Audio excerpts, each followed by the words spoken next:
Hola, hola, buenos días, buenas tardes, buenas noches a todos. Bienvenidos otra vez a número 6 de Spanish Nerd Livestream, número 6. Spanish Nerd. I still don't know how to say nerd in Spanish yet, but I still need to figure that out. I need to ask someone like ASAP. I've been trying to actually, I have not been figuring it out, to be honest with you. Pero bienvenidos otra vez. For all those who are coming in, make sure you check out the chat here and answer the question, responder a la pregunta de hoy. What are you most insecure about as a language learner? Is it speaking, not being understood, making mistakes, not being able to understand? Uh, um, I should have added one more question, which should have been all the above or another insecurity. But we'll talk more about these insecurities. Also, let me know in the chat, where are you from? Yo soy de los Estados Unidos. Entonces, saludos desde los Estados Unidos. So answer the question in the chat there. Then also let me know in the chat, where are you from, and also how long you've been learning Spanish for. I would love to know that as well. Por mi parte, yo empecé a estudiar español hace 13 años más o menos. I started when I was 13, around 13 years old, and I had a decent amount of breaks in between my classes. So I started when I was in middle school, then I had a few classes in high school. Then after that, I had about like a few years break, a few years of a little break where I did not want to learn Spanish anymore, and then I took it back in college. And then since then, that was about when I graduated from college about 3 years ago, and now I am primarily just been studying on my own for the past 3 years, and it's been an amazing journey. But this journey has also been very difficult, and I would say one big reason for the como para el tópico de hoy, para el tema de hoy, for the topic of today, is because of insecurities.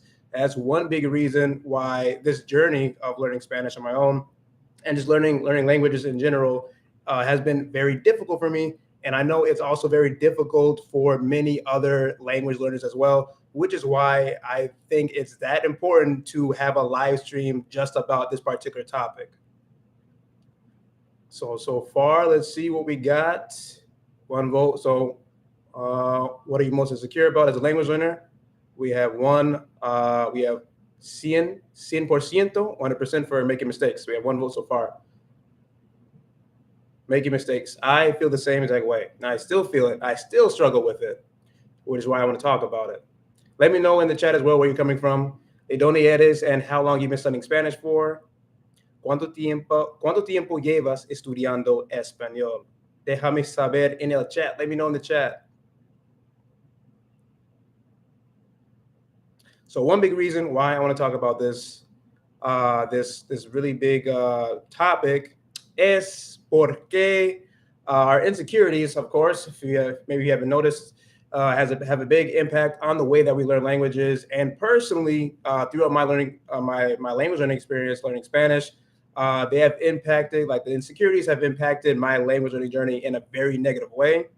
So I want you all to be able to like be very aware of these insecurities, because for me, I didn't really know that they were insecurities. I thought they were just thoughts and things like that, but they turned out to be actual insecurities, and they had an impact on me reaching my goals and things like that. But I didn't realize it for a long time.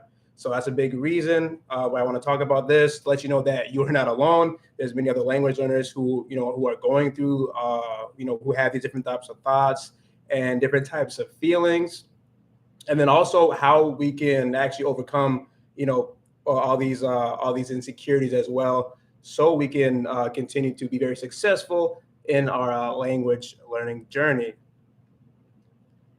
And oh man, it's quite difficult. I'm not going to lie. No te voy a mentir.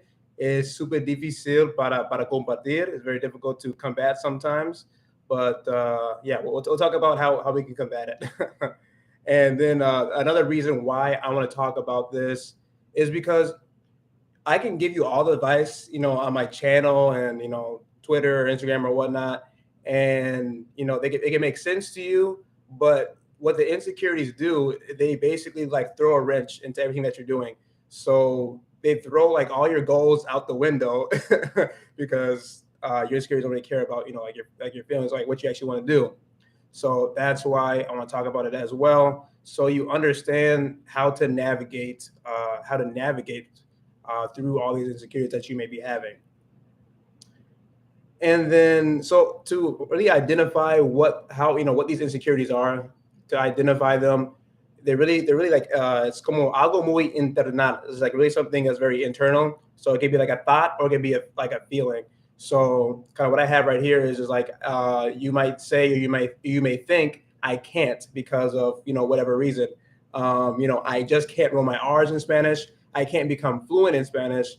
I can't start learning Spanish because I will fail. So that type of mentality, I would say, is some insecurities that I've had personally, and then other language learners do as well, because I've heard it and I've seen it on like Twitter and Reddit and things like that. These same exact types of these thoughts and feelings. And another one is, I don't want to because of lo que sea, or whatever. I didn't want to start this conversation in Spanish because my Spanish is too basic. I've had this thought so many times.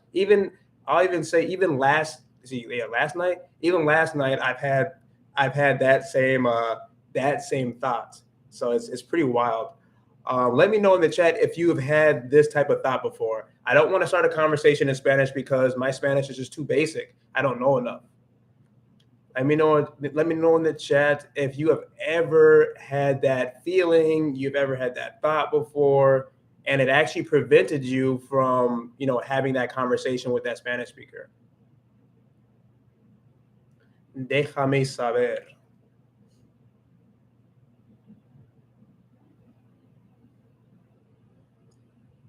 Some other ones are like I am statements. So I am not smart enough. I am not fluent enough. And overall, just, I am not good enough. I'm not good enough in this language.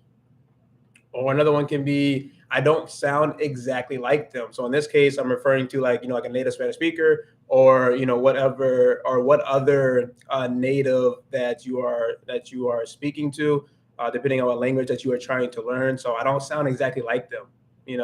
I don't sound just like these native speakers, and maybe that makes you feel sad, and it makes you feel like you aren't making any progress. So I've had all these thoughts. I felt all of these before. And so, yeah, once we identify our insecurities as language learners, we need to do something about them. And, how do we deal with our insecurities? So I was saying beforehand, and how we will, and like, once we do this, we'll be able to progress a lot faster and start reaching our language goals a lot more. And see, no te miento, a lot more. And so, yeah, this year I've also realized that, it's not just, for example, me and other English speakers that are learning Spanish that struggle with, our, insecurities and things like that when we're trying to learn a language, but it's also many of my Spanish speaking friends as well that I've noticed actually have a lot of the similar thoughts and feelings, these types of insecurities that I know that I've had as well. So that's been something that was quite interesting and very eye-opening as well, because it's not just Spanish learners who are struggling, but it's other people as well, like within the world, if they're learning English. So definitely, we're not alone. You're not alone. A lot of people have similar feelings and similar thoughts. So far, we have 3 votes. What are you most insecure about as a language learner? 33% for speaking, 33% for speaking and making mistakes. 67%,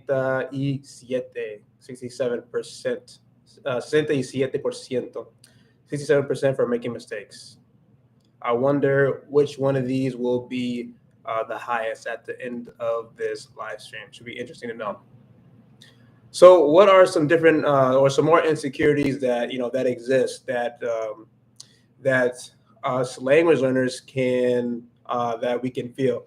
So one of them could be with speaking. You have a lot of insecurities about speaking. You feel very shy, and maybe you don't want to speak just because you feel like you're at a certain level, or it's not good enough, and things like that.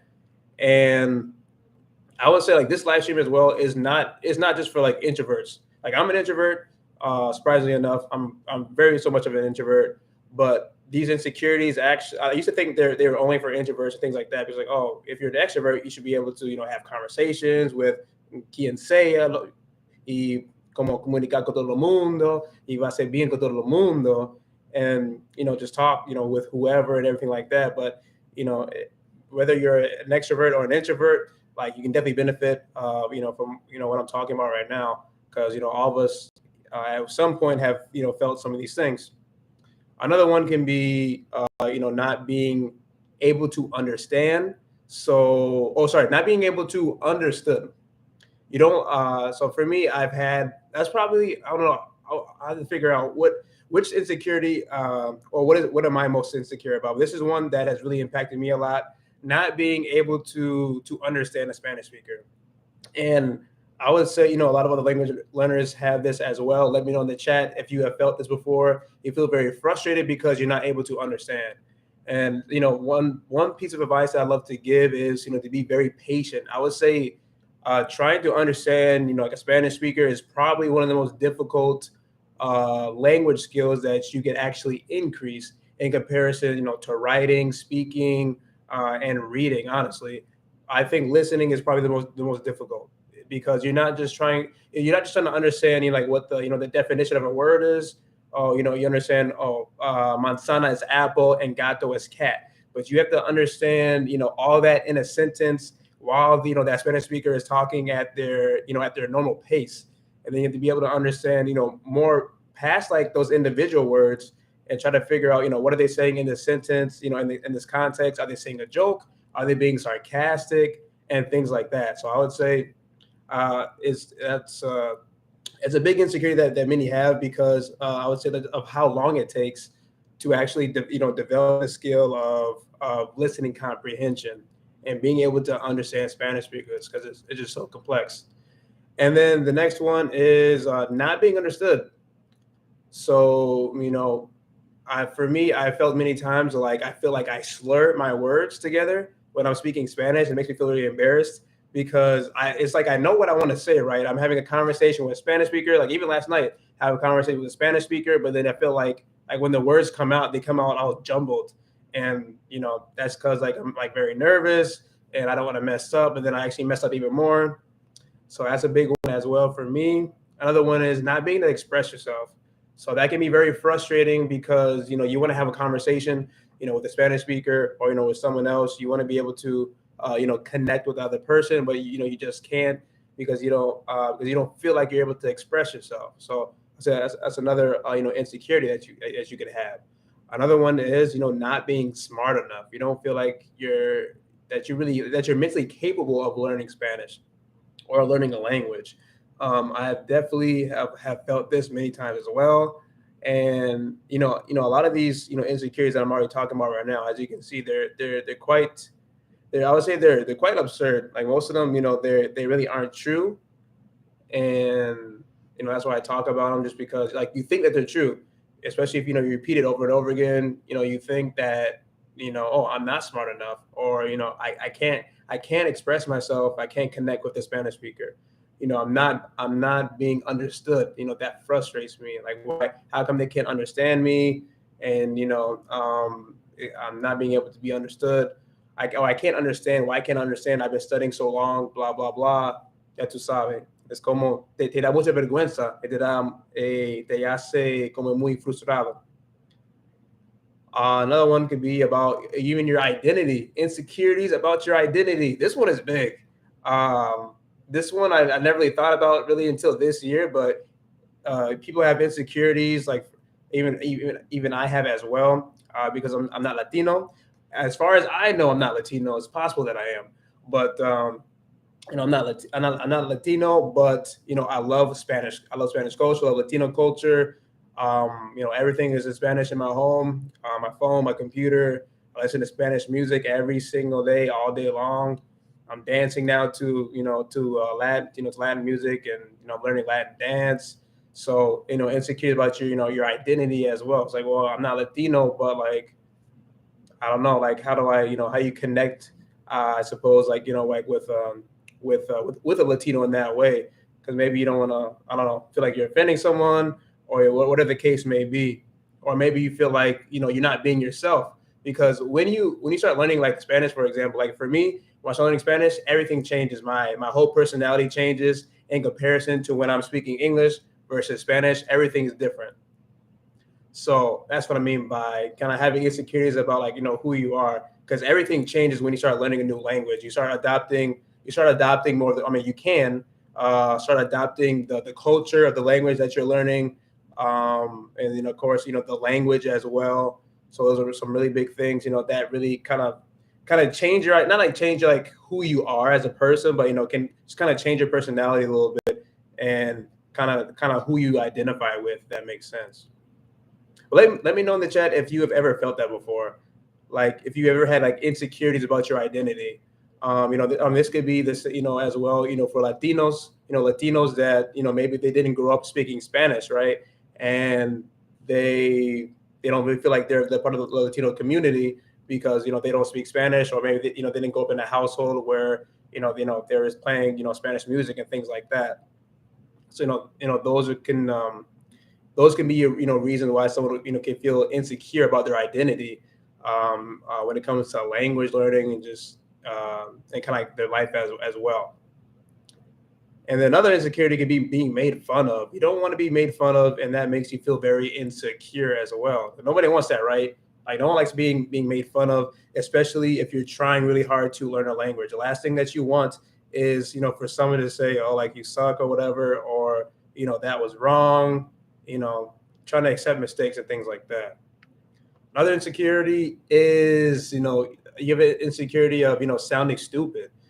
Like you think to yourself, because I made a mistake, okay, that means I'm stupid. You know what I mean? Um. Okay. So far we got for the chat, or for the poll here. What are you most insecure about as a language learner?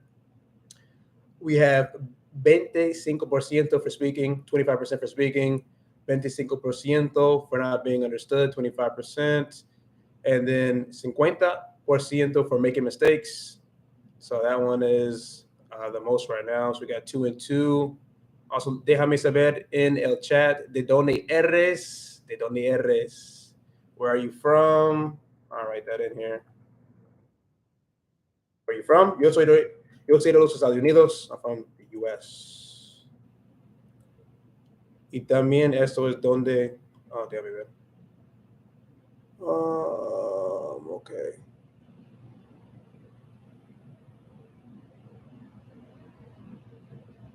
Literalmente, me equivoqué. I had like something covering the chat, so I didn't like see all your chats until right now. My bad. So let me go up to the top here. Hey, yo, hola, ¿cómo estás? Estoy bien, estoy excelente. También estoy muy emocionado por estar con ustedes. ¿Cómo estáis?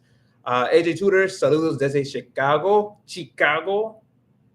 Saludos. Saludos desde Texas.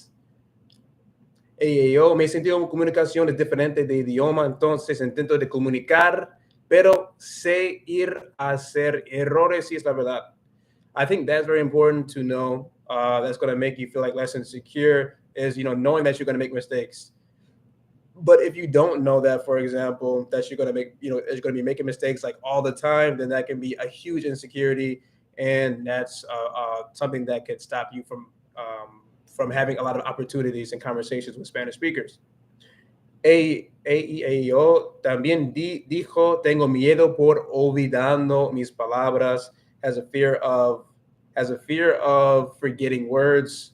I definitely feel you there. I definitely understand that. I felt that many times as well.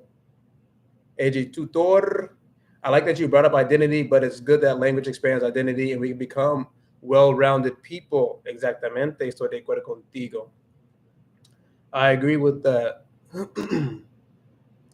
Yo says, encontré encontré hispan. No sé, no soy seguro de qué habla en ese sentido. Explícame más. Explain a little bit more what you mean by that. I'm not sure. You found Hispanic or something like that. Pero ¿qué más? Otras inseguridades. So other insecurities. So you said that one already. Making grammar mistakes, not being good enough. Oh no, that's good. I haven't touched that one yet. Never being good enough.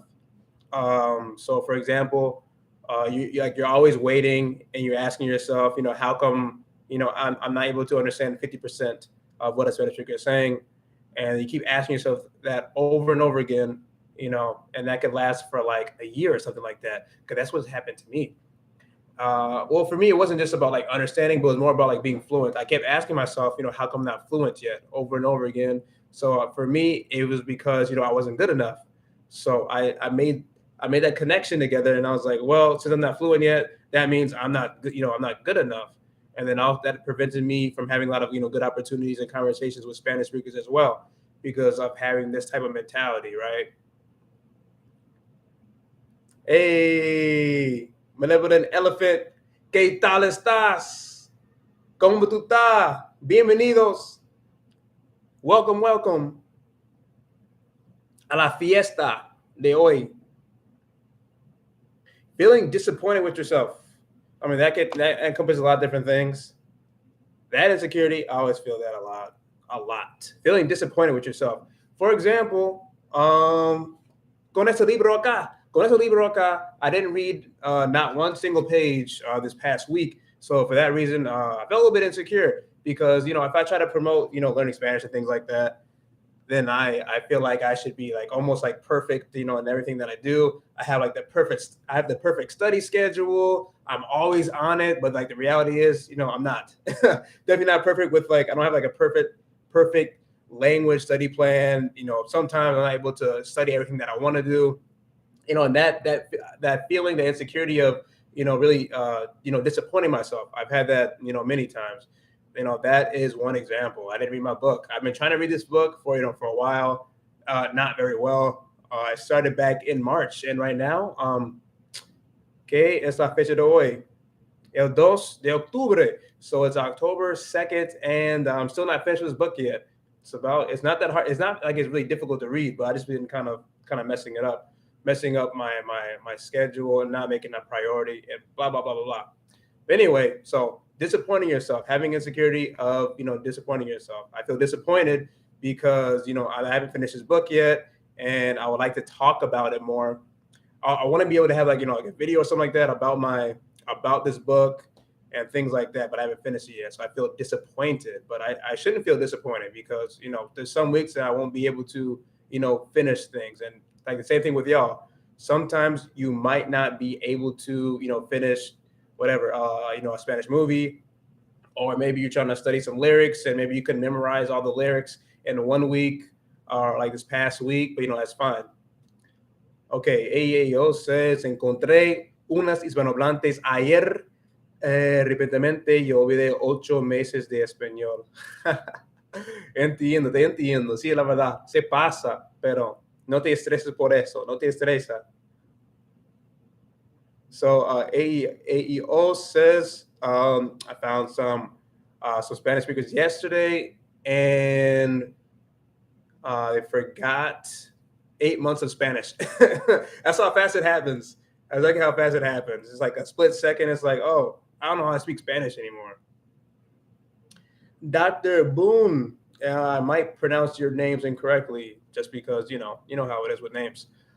Which is why I don't tell people I'm learning, because I don't need the pressure of people calling me out. Sí, entiendo. Yeah, I don't, yeah, I understand that. Sometimes I kind of do the same thing, but sometimes people just, they say it anyway. You don't have to say it, but like they know that you are learning. Just because they know maybe that you're not a native speaker, so that happens sometimes. But yeah, I definitely understand that. So that insecure. So basically, you have you have that feeling that that beginner feeling, like I'm just give it insecurity that, oh, I'm just a beginner, and I don't want you to know that I'm a beginner, because whether I mess up or I'm not perfect with my Spanish and things like that. That's a really good point to bring out. I like that a lot.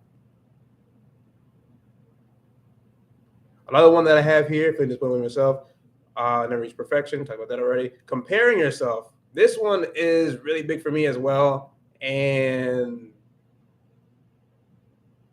is really it's a weird one because I fell into the trap of comparing myself to first it was to other language learners, but then after that I started to compare myself to other native Spanish speakers. And then once I started to do that, I got really disappointed in myself because, in my mind, if for whatever reason, I got to the point where I thought that if I wasn't speaking as well as a native Spanish speaker, I didn't understand as well as them. That meant that, I wasn't good at Spanish and that everything that I've studied meant exactly nothing. That's literally what my mind was doing.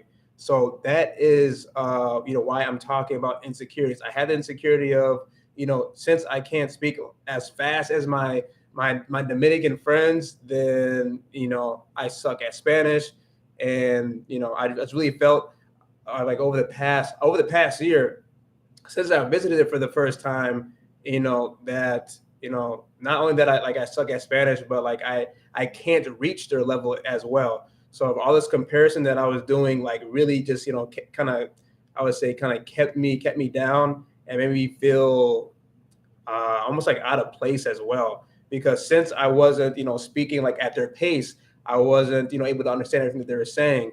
Then I felt like I couldn't really connect with my Dominican friends or other people I was meeting in the Dominican Republic, and I felt like I shouldn't even like talk to them because I couldn't keep up. So that's a really big one for me that I've been trying to been struggling with for a little bit. And then same thing with kind of with my Cuban friends this year. I've met some guys and gals, some mujeres y hombres de Cuba for the first time. So my first time hearing their accents and everything like that, learning about the culture. Didn't know anything about the country really beforehand, and I started to do the same thing. Started to compare myself to them, and then I just felt like really disappointed in myself. Like the same thing. I've been grinding for the past 3 years.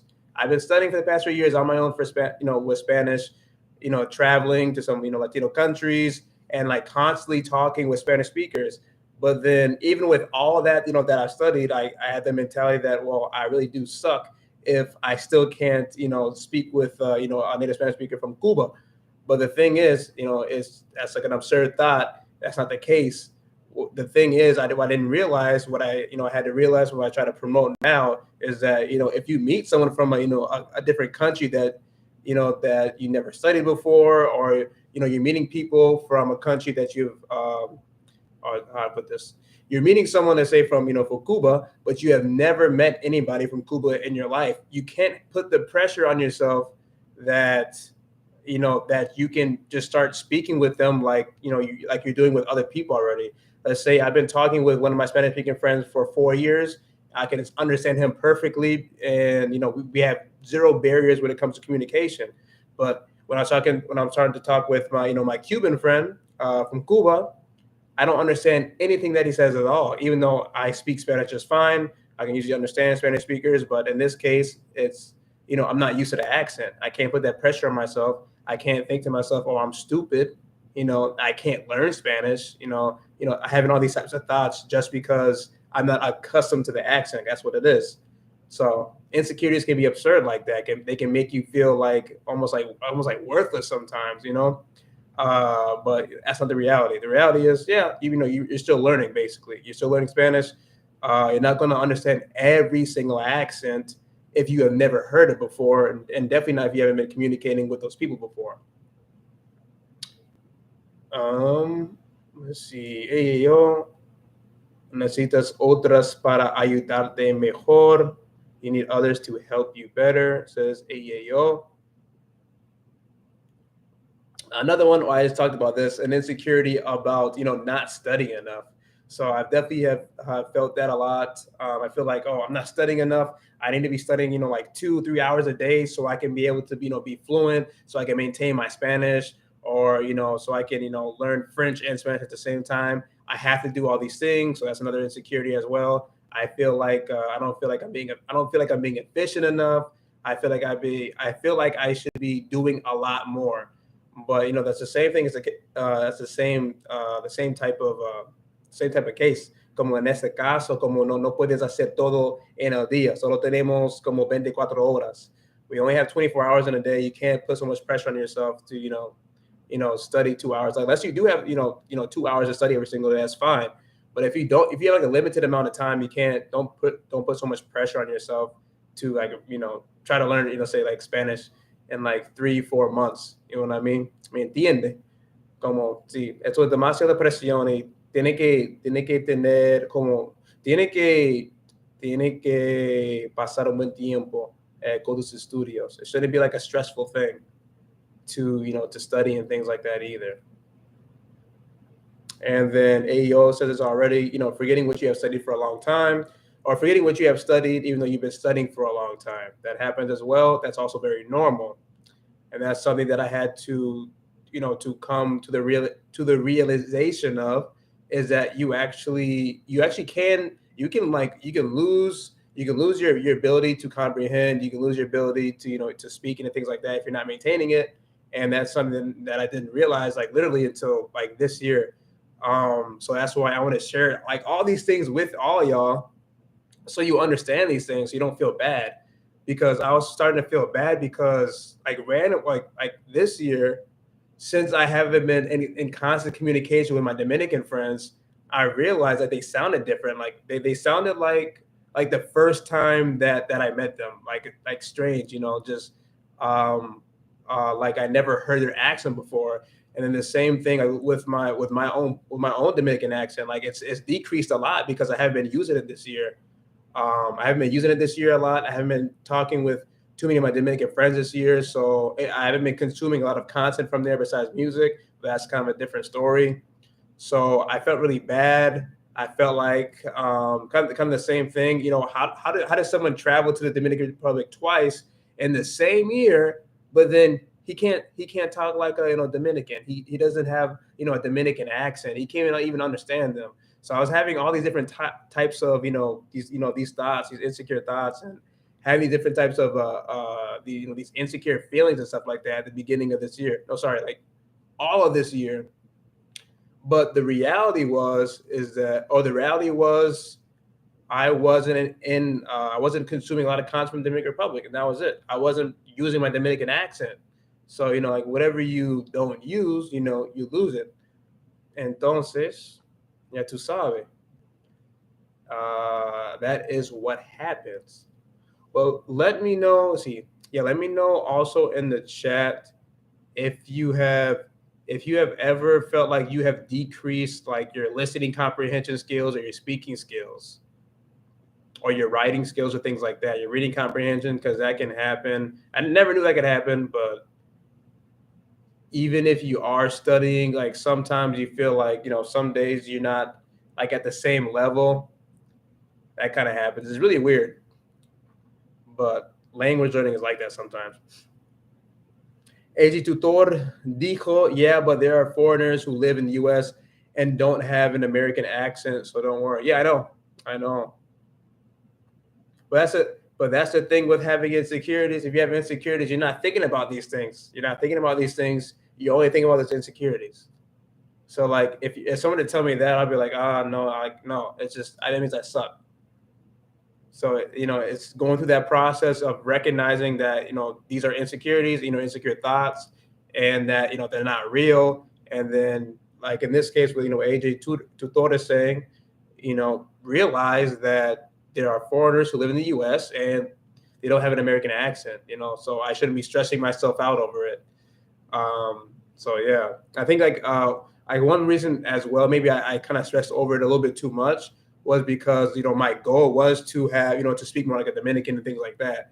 So since it was my goal and I wasn't like really achieving it, I felt like really bad about it, if that makes sense. Felt bad about it, and I'm like, well, I should have it, having those types of thoughts.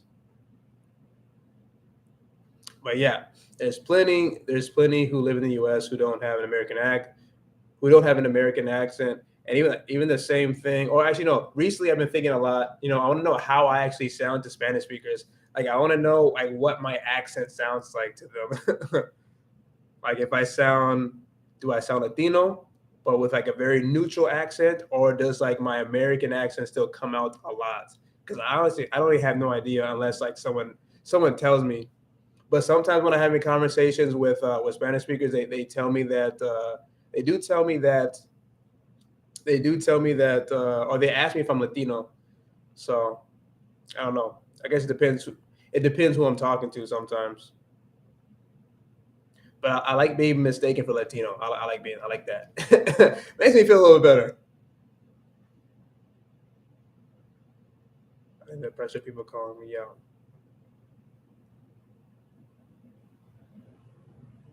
So what other insecurities do y'all have that I did not just like say? What other insecurities have you felt, thoughts that you have had as a language learner? What else have you thought about? This is like a nice little venting session here that we're having.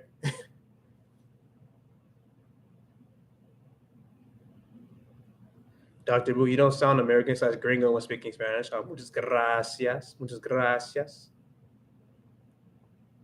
That's the thing, though. Like I still have the gringo. I can like break out the gringo accent like whenever I want.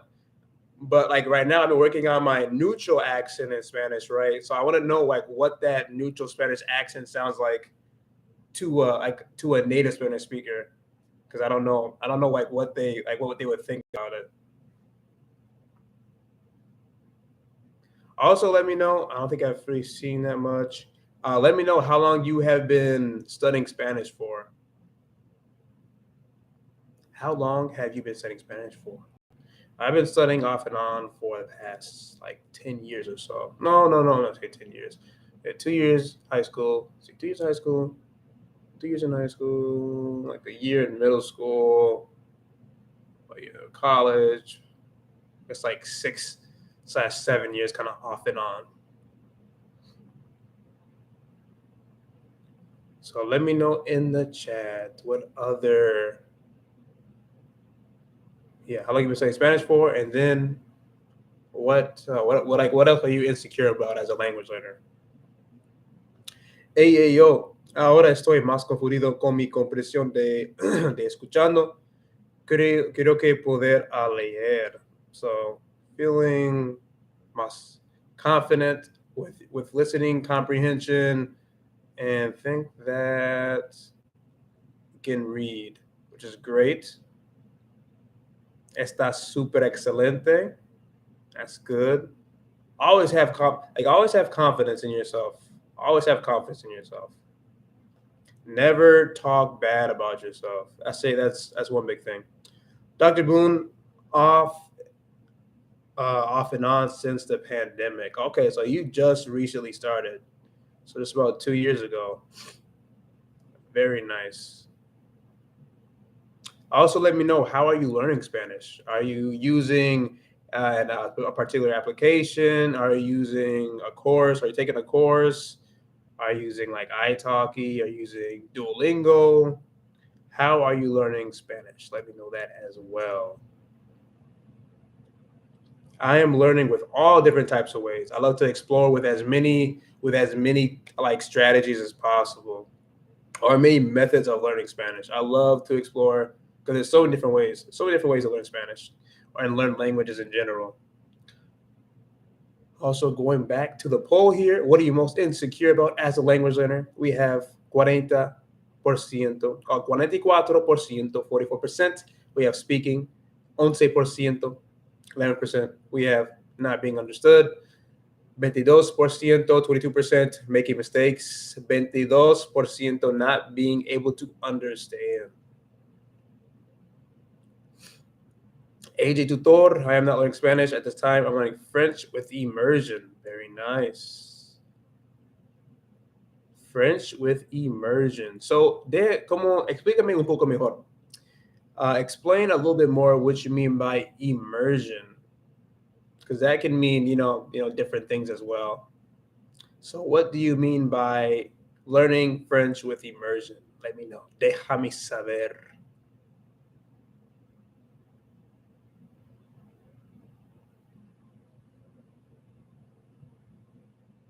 Porque hay varias métodos. Dr. Boone, about a course, Spanish Pro, YouTube. YouTube. Love, but lately just music in Spanish, friend chat. Very nice. Already starting to have conversations. Okay. With a Spanish friend. That's awesome.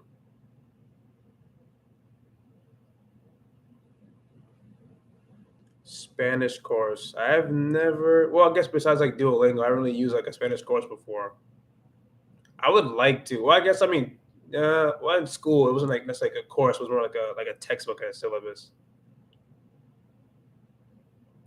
And what kind of music are you listening to?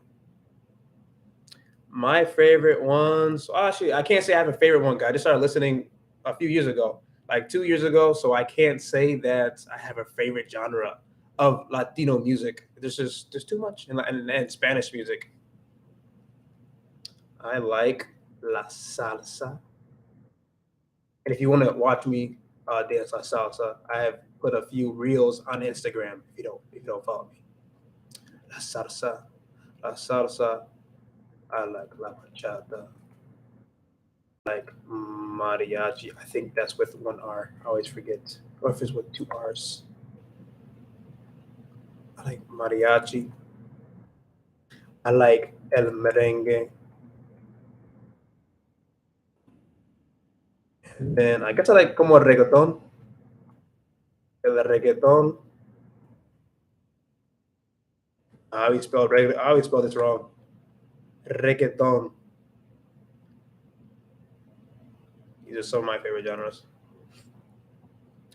E-I-E-I-O, errores, no entiendo, hablando, olvidando mis palabras, son muchos. Son muchos, en verdad, claro. AAO says some things that you're insecure about are making errors, not being understand, speaking, forgetting words. There are a lot. Yes, they are a lot. AG Tutor says at home immersion, YouTube videos in French or Spotify in French. Also, I bought a few paid courses which are completely in French. Very nice. And I can't remember. Did you say when did you start learning French? Oh, no, I don't think so. I think you just mentioned right now that you're learning French. How long you been learning French for, AJ Tutor? I don't have my book here, but I picked up a book by Ali Richards for French. I got short stories in French for beginners. That's what I have. Yeah, French for 4 years. Oh, so you're like already an expert already, basically in French. Yo no, yo no soy experto en eso. My French is very broken. Well, I don't even say broken. I don't even know that many vocabulary words. I don't even know that much vocabulary for my French to be broken. I wish I had broken French. I don't even have broken French yet. I don't know that much vocabulary yet. That's also what I've been. Oh yeah, that's another. Like a new way that I've been insecure this year. I've been insecure with learning two languages at one time because I felt like I wasn't going to be able to do it at all. I was very scared I wasn't going to be able to do it. But I'm doing it, but very slowly, and not as fast as I want. But it's been kind of hard to manage both at the same time. El tutor says, aún no soy experto, hay que aprender más, claro. Nunca pare de estudiar. Nunca pare. Let me translate. El tutor says, I'm not I am not an expert yet. Have to learn more. Absolutamente. Es un camino muy largo. It is quite a long pathway.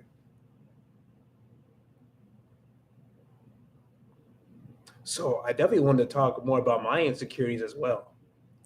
All the insecurities that I have felt. So I want to get we're getting very close and personal. Hoy, muy personal and muy cerca. Because I just have so many insecurities. Too many to count. But at least now it's a little bit better. Actually, I'll start with my insecurity that I had last night. So last night I was at a discoteca and I was trying to dance to some salsa music. No, yeah, to salsa music. So I was dancing with a woman from Mexico, but the way that she was dancing la salsa is a way that I've never seen before. So I felt very insecure about it because I couldn't really dance well very with her. I kept like stepping over myself. I had no idea what to do because she had a different type of salsa. So I was really confused, and I felt like really insecure about number one, not being able to dance, and then number two, making her look bad because I sucked at dancing. So those are some like very absurd, some very recent absurd insecurities that I've had. Not being able to be as good of a dancer as I want to, and that's related to learning Spanish and everything. Because learning Spanish is what has gotten me to this place right now, where I'm starting to actually, have or taking classes for la salsa y la bachata. So I'm trying to take classes for salsa and bachata now for the past 2 months. That is where my passion for learning this language has brought me. But I've had plenty of insecurities on the dance floor. I tell you that. Muchas inseguridades. Insecurities about not being able to dance good enough. Forgetting my steps. So it's actually very related to like learning Spanish. I forget the steps from like 1 week to the next. Like, let's say if I have my instructor and he teaches us something last Sunday, and then I have my dance class this Sunday. Well, I forget things all the time. I forget like the moves that we learned last week. So then I feel like I'm like at a lower level than I was beforehand. Really weird thoughts. Really weird thoughts. I'll tell you that.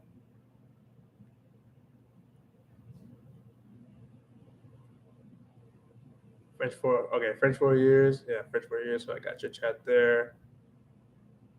So we have 10 votes for what are you most insecure about as a language learner. Speaking, we have hablando, we have 50%, 50%. Then we have 10% for not being understood, 10%, 20%, 20% for making mistakes, cometiendo errores, and then 20%, 20% for not being able to understand.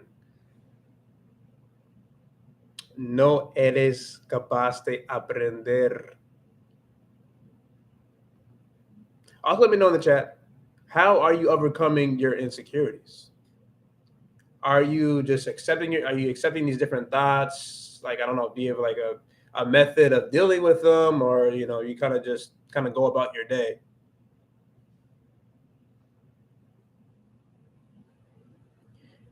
In my case, last night, I kind of let my insecurities take over. Oh yeah, that's what I'm gonna say too.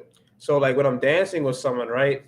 If let's say like I don't know how to do their type of salsa, so I get really nervous. That actually prevents me from speaking with them in Spanish as well. So it's like a weird connection there. It's like, oh, if I don't know how to dance with you, then I feel like really like strange. I feel bad, like I can't dance with you well. So I also don't want to speak Spanish with you as well, because I don't want to mess that up. So that's how far my insecurities go. They prevent me from having a lot of good opportunities, basically. From having a lot of good opportunities, in this case, like having a conversation with a Spanish speaker, practicing my Spanish.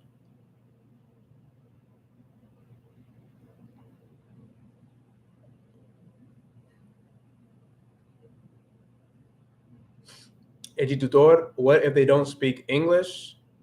Well, I mean, yeah. In this case, usually when I go to the discoteca, I'm speaking Spanish. Well, trying to speak Spanish. So I don't usually speak English that much when I'm at discotecas. Like, unless they do speak English, then I speak English. If they don't speak English, then I'm doing my best to communicate with them in Spanish.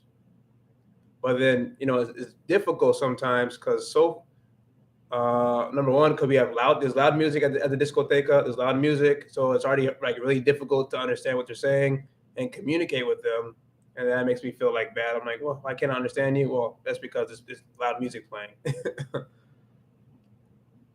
And then I also meet people, from different countries. Like yesterday, I met some Spanish speakers from Venezuela. Like a few weeks ago, no, yeah, I've met like 3 Venezuelans. I've met Cubans, Cubanos, I've met Mexicanos. So a little bit of everything. But like, every single conversation that I have with a Spanish speaker is different, every single one. Sometimes I can understand them very clearly, and other times I can't understand probably 90% of what they say.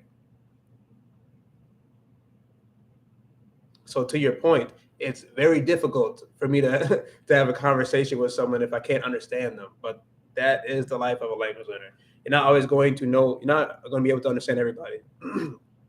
Every single person that you meet. But that's also part of the journey. Is how do you overcome that? If you can't understand 90%, like for me, if I can't understand 90% of what the Spanish speaker is saying, then how am I going to communicate? How am I going to communicate with them? That's always my thought process. What am I going to do now if I can understand 90% of what they're saying? Usually, if it comes to when it comes to this type of situation, then I ask them just to speak slower because I can't understand what they're saying at all. So that happened when I met this one woman, discoteca from Venezuela, como hace 2 o hace 3 meses o hace 2 o 3 semanas, como yo no podía entender nada, como ni una sola palabra. I couldn't understand this one woman from Venezuela because I haven't met anybody from Venezuela before. And it was very difficult, but then also very frustrating. The same type of mentality again. I've been studying Spanish for such a long time, not such a long time, long enough. I've been having a whole bunch of conversations with Spanish speakers all the time. Most of my friends are Spanish speaking, so I'm always surrounded by Spanish speakers all the time. Always having conversations with Spanish speakers.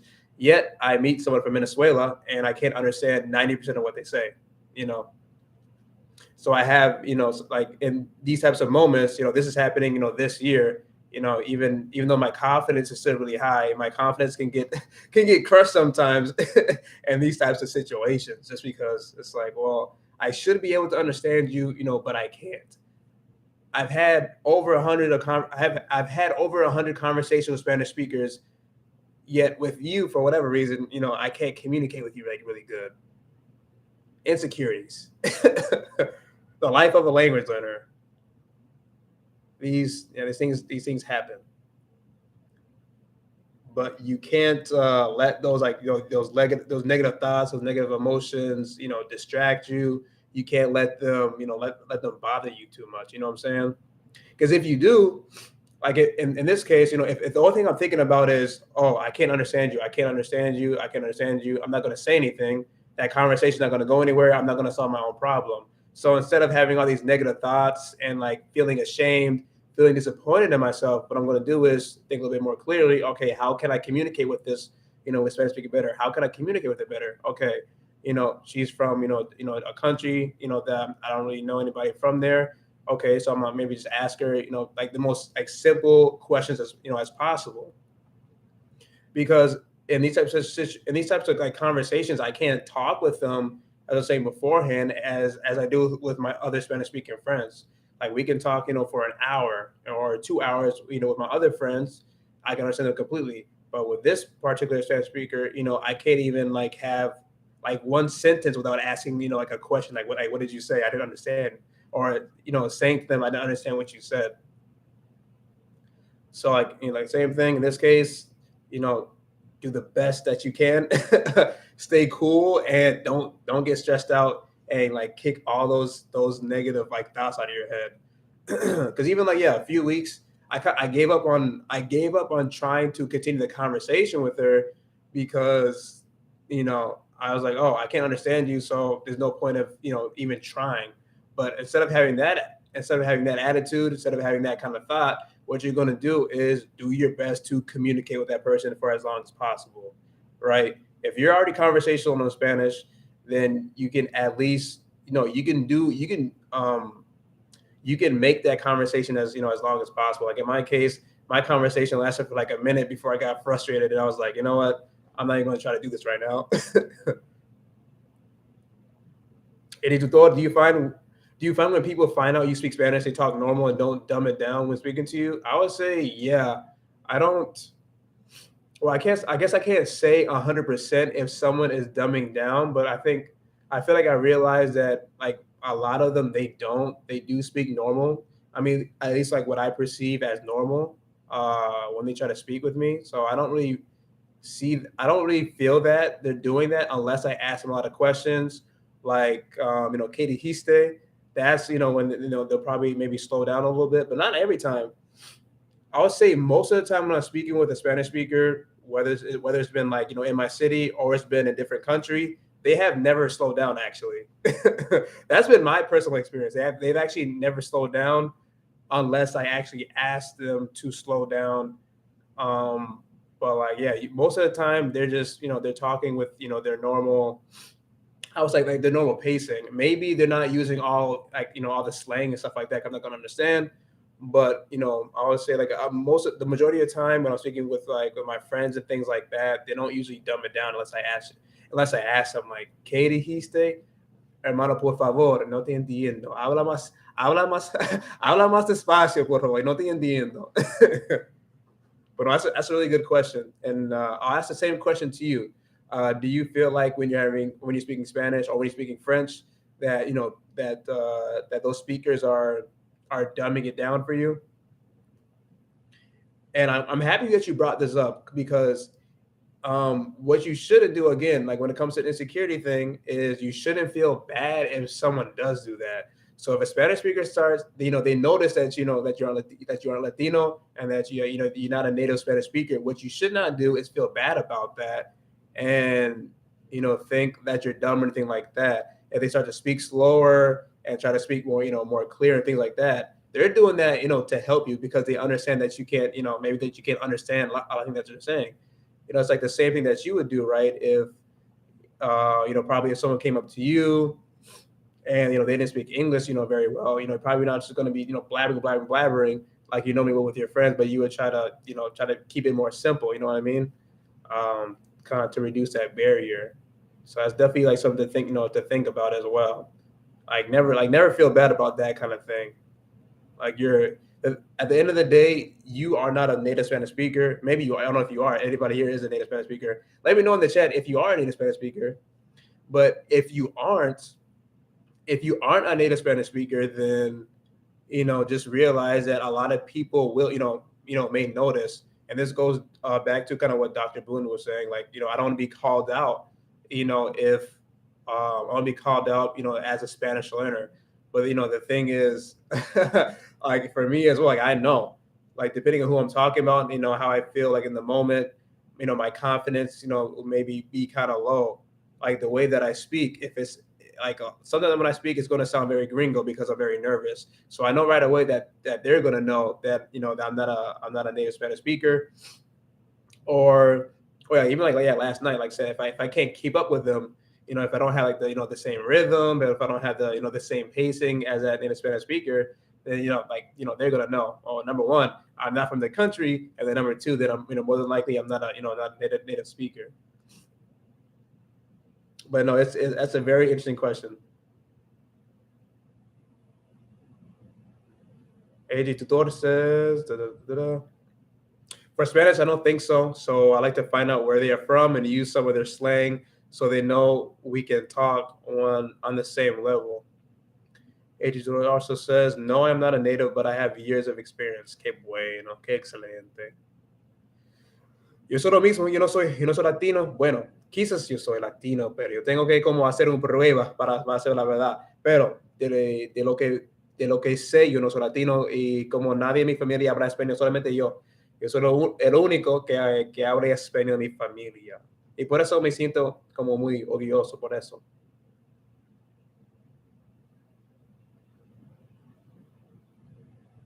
Slang. Yeah, slang is very ¿cómo es la palabra en español en inglés? In Spanish it would be like amplio. It's not diverse, amplio. It's like just very large. So like I already know like a lot of people, maybe they won't think that I'm a native. But that's one thing to take into account. I have one friend from the Dominican Republic who doesn't use a lot of the slang from the DR. They use a lot of slang.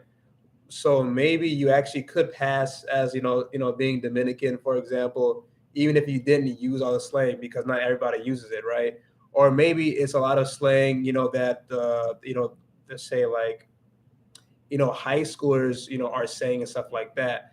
But if you're not in high school, let's say you're 30 years old, you're 40 years old, you're not using that type of, that type of language, then you can still probably pass the Dominican maybe. But a lot of people think I'm like from the Caribbean. I was gonna ask that. Oh, como eres dominicano, eres puertorriqueño, como te parece a ellos.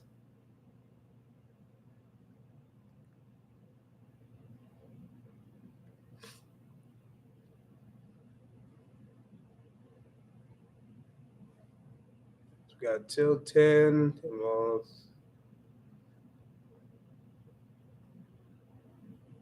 All right, now let's go to like the first time I ever had insecurity when it came to learning Spanish was like literally in high school.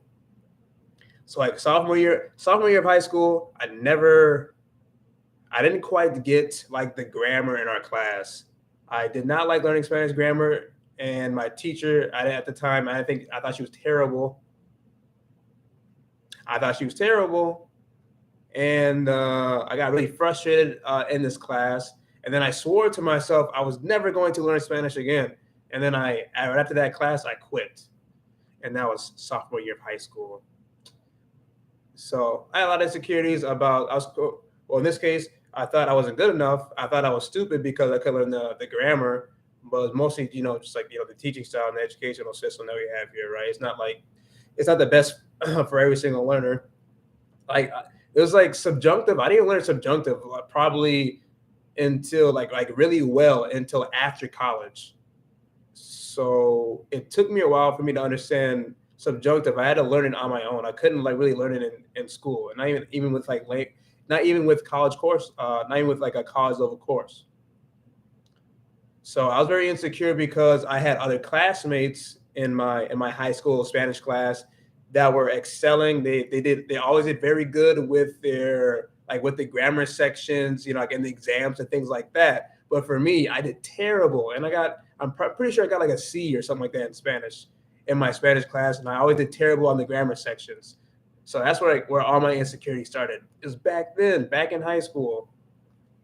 So that's why I like to talk. I like to tell this story because a lot of adults, for example, I'll say like people who are whatever out of school, whatever the case may be, they're not in high school, they're not in college. Let's say like they're 30s or 40s or even in their upper 20s, and they feel like they're oh, I'm an adult and I can't learn Spanish.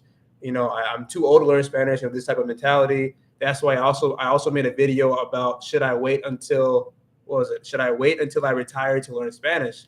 Because I was talking with someone who's actually about to retire. His family is Spanish speaking because he married into a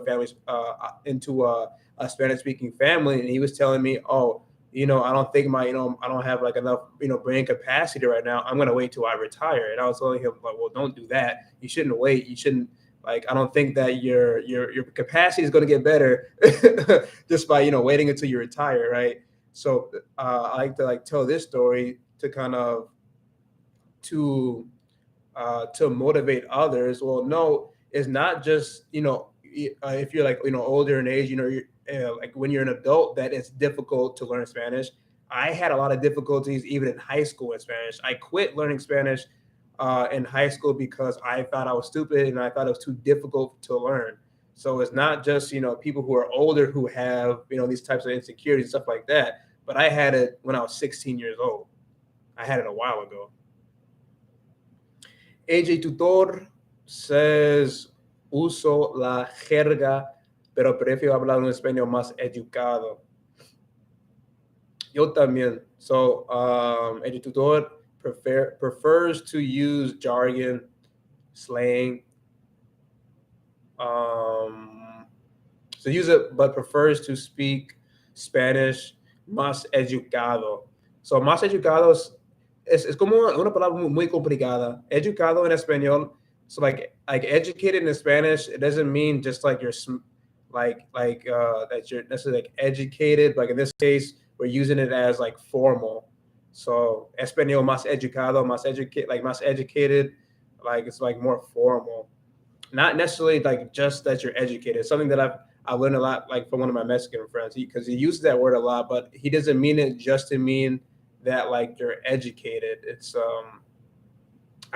actually kind of difficult to describe, but it's just not like one, not just like one meaning. Es muy interesante.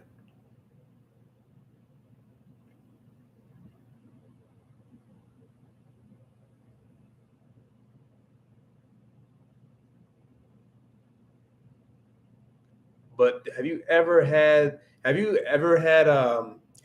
compared yourself to a native Spanish speaker, or have you ever compared yourself to another language learner? Let me know in the chat. Porque yo había hecho varias veces.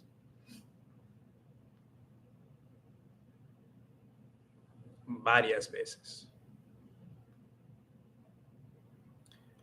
And then, mientras espero para esas respuestas, regresamos a la encuesta. What are you most insecure about as a language learner? We have 50%, 55%, 55% for speaking. We have 9%, 9% for not being understood, 18%, 18% for making mistakes, and also 18%, 18% for not being able to understand.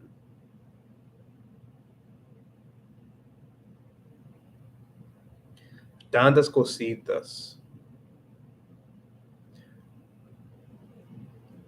Once you realize that a lot of these insecurities are absurd, then you'll be able to really reach your goals.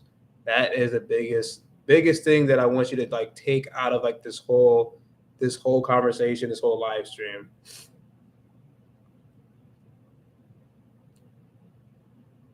And I'll give another example. I'll give another example why, like how bad they could actually be. As far as like trying to reach your goals and things like that, your language goals. El tutor says, I don't think comparing is smart, but it's better to try. Let's be like a native versus another learner. Yeah, no, I agree with that. I guess, yeah, I say like, yeah, there's like a healthy way to do it and like a non-healthy way of doing it, I would say. It's like in this case, yeah, like I'm not saying that you shouldn't be like, you shouldn't be trying to imitate them. I do that all the time. Like all my Spanish speaking friends, TV shows, radios, Spanish music. I'm always trying to imitate Spanish speakers. I'm trying to sound more like them because that's the way that you learn Spanish is by hearing another Spanish speaker and imitating them. But I guess like for me, it was more of trying to be exactly like them, even though or sound exactly like them with all the the slang and everything like that and the accent, even though I didn't work for it yet. So I think that's more of what I mean by that. I didn't, for example, with the Dominican accent, I never been to the Dominican Republic until last year. I didn't know anything about their accent, never even heard it before until really until that year for the most part. Never talked to anybody from there, didn't know anything about the country.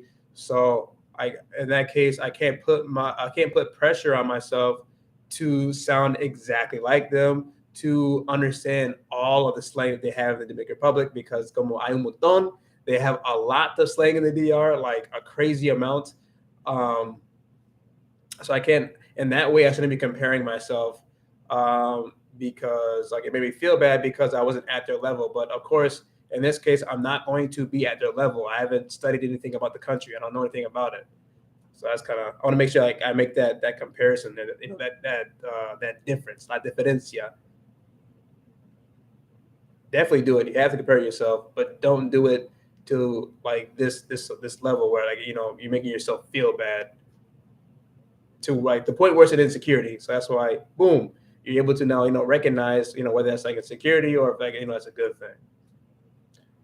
But like comparing myself all like that, it has helped me to also to realize that not everybody speaks Spanish fast. One thing that I realized, or one thing that I heard, was I forgot his full name. AMLO. What is it? Andre. I forgot his name, but he's the president of Mexico. So, president of Mexico.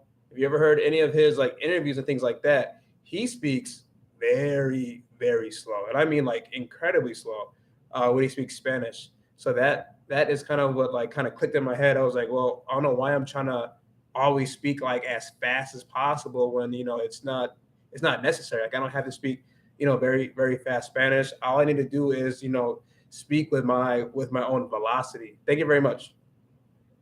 AMLO, el tutor, Andrés Manuel López Obrador. I like that name a lot. I don't know why.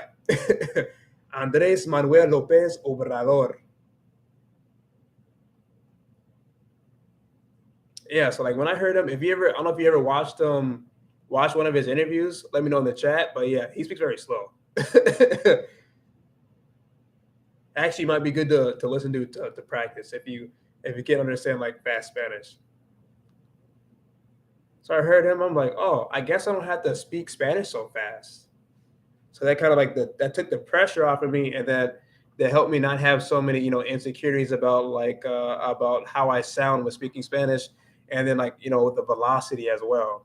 I don't have to sound as fast as a Dominican, especially if I didn't grow up there, especially if I just started talking with Dominicans for the first time last year. That's not a lot of time for you to really get accustomed to a whole new culture and get accustomed to a whole new form of speaking, and a whole new form, of speaking, and then also listening comprehension as well, because it takes a lot of listening comprehension, or it takes a lot of listening in general, for you to be able to acquire an accent. Yeah, you do a lot of listening, because that's how you're able to imitate. You can imitate what you can't really hear, if that makes sense. AEAO says that they can understand AMLO. You understand them? So can I. It's probably like the first Spanish speaker I've heard talk like that slow. Because he talks, it's not just that he talks with that he talks very slow, but he talks with like a lot of pauses as well. He has long pauses when he speaks. But I don't know if there's an interview out there where he's speaking like very fast. I don't know.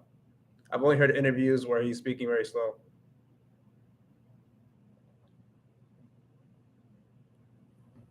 Pero AMLO, my guy, for help me comprehend a little bit better.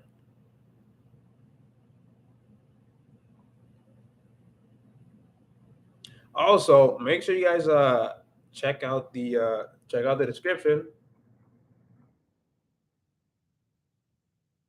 for some Spanish learning resources. I should have them in this one. It should be already there. Resource, I got a few books, thing like a vocab book. Let's see what else. Yeah, vocab book, dictionary, for things like that. Then I also have, let's see what else, like a little discount for ITALKI lessons. So, yeah, well, I mean, for any language, not just for Spanish. And then let's see what else. And also, I just made a page on an account with Buy Me a Coffee. So now people can start supporting like my channel, things like that, my content, like through donation through that Buy Me a Coffee page. I got that link in the description as well. And AJ Ajota Tutor says, what TV shows or channels do you watch in Spanish? Yeah, so for TV shows, I haven't watched too much TV this year, TV shows this year, but one is La Casa de Papel. I'll write this in the chat. La Casa de Papel.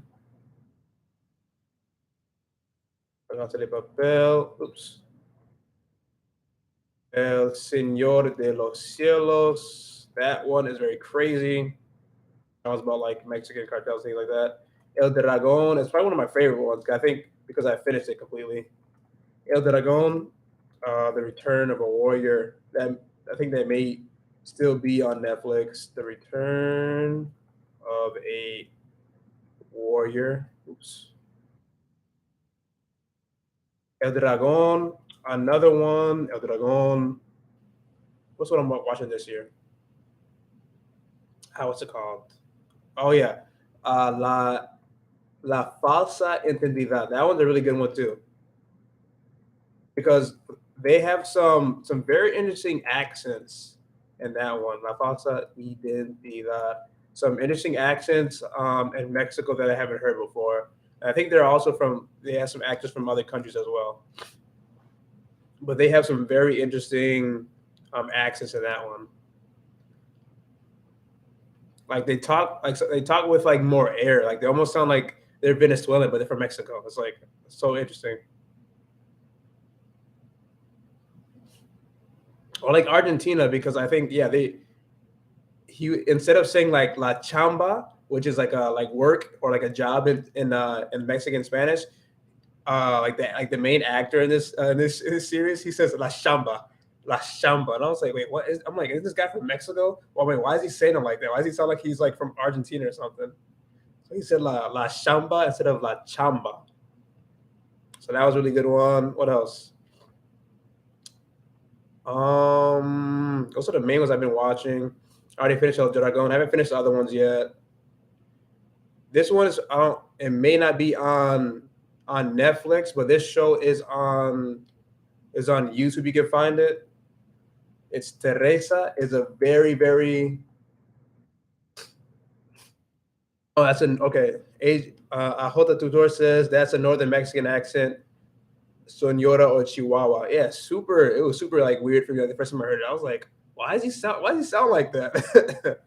But yeah, Mexico definitely has like a diverse accents, and the way that they sound and things like that throughout the country is not just like Mexican accent. There's many different ones. So that's something that I've been learning a lot this year as well. And everybody sounds the same. Oh yeah, Teresa is a very very popular telenovela, very popular. It's incredibly dramatic, and I mean very very dramatic. You might cry a little bit. You might have como unas gotas de lluvia, or ¿cómo se dice? Sí, unas gotas de tus ojos. Vas a llorar, en verdad. Vas a llorar mientras miras esta serie. You probably cry a little bit watching this TV show. Y yo creo que los hombres viejos hablar así, las mujeres están algo diferente. Quizás sí, puede ser, no soy seguro, ¿verdad? No tengo ni idea. Todavía estoy como estudiando muchas cosas de México y todo eso, entonces no puedo decir con certeza. Editor says 3 veces Anna with the same actress. Angelique Boyer. Oh yeah, let me see. Because there's also the actually let me look him up or her up. I'm not sure who this is. You'll see a lot in like some telenovelas that there are like what AJ's saying right now, that there's you'll see actors that are in multiple actors or actresses that are in like different series together. So Angelique, so yeah, I've never seen her in any other series besides Teresa. I've only seen her in that. Oh, tres veces Ana. What is Rebelde? I've heard of Rebelde before. I didn't know she was in it though. Rebelde. Okay, so Sebastian right here. I'm acting like you can see my screen. So I'm gonna put his name in the chat. Sebastian Rui. He is very famous, I guess, in Mexican telenovelas, but he's from Argentina. All right, so this man here, so he is in Teresa, and then he's also in the show El Dragón, and then also like la tía que está en Teresa también es en El Dragón. So like the tia that plays in Teresa also plays in El Dragón as well. That's 2 actresses, and I think she's Colombiana. I think she's from Colombia. The Colombian from Teresa as well is in. She's in déjame ver. El Señor de los Cielos. So as you can see, there's like multiple actresses and actors who are like in different famous telenovelas. It's great. But yeah, I haven't seen Tres Veces Ana. I have not seen that before. That's an interesting name. 3 times Anna. I wonder what that means. All right, those are TV shows. Another one I've watched already. I didn't like it that much. It was all right. Was Ingobernable. Ingobernable. I mean, it was okay. There was a lot of I was like a mixture of again like a mixture of accents as well. A lot of gringo accents as well. It's funny, like American actors, actors from like the U.S. who appear in a lot of these series as well. I'm like, huh, you know what? I might want to be an actor in one of these telenovelas because I don't have to be like perfect in Spanish, but I can just sound like a gringo the whole time and I can still like have a role. I was like, perfect.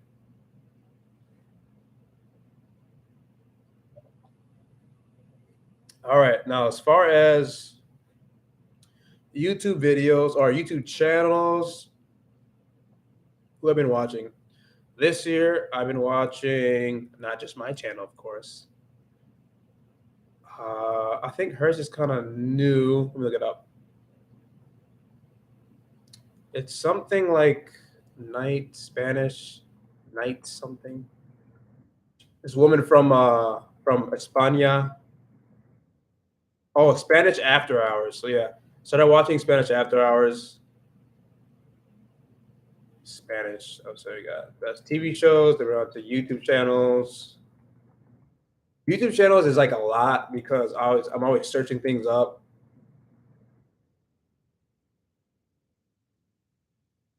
So Spanish After Hours. All right. Also, let me know in the chat if you have watched any of these TV shows or have watched these YouTube channels as well.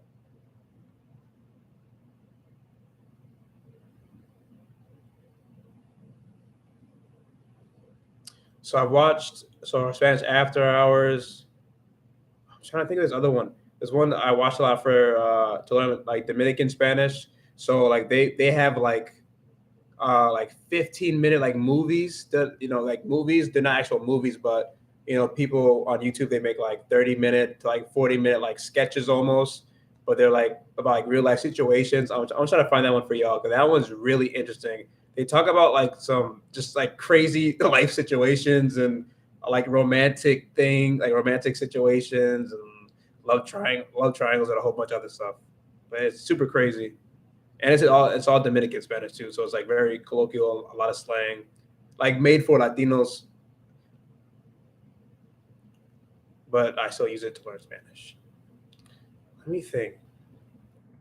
But one thing that you can do, one thing that I love about YouTube is that you can just like search up anything. So right now I can look up Dominican movies, or I can look up like películas de la República Dominicana, and then a lot of like things will pop up. AJ Tutor says, cortometraje. I have never heard of that before. Let's look it up. Oh, I obviously have no idea what that is. Oh, a short film. Okay. Cortometraje. Esa es una nueva frase para mí. Gracias. Cortometraje. Así es.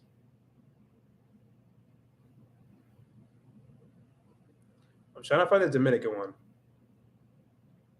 It might be hard for me to find it. Some of the stuff is kind of hard to find.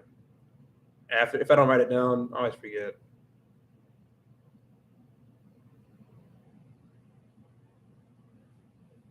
Let me see what else. Some other channels that I've watched this year. Bilingue blogs.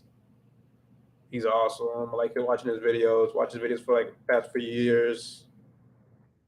Bilingue blogs.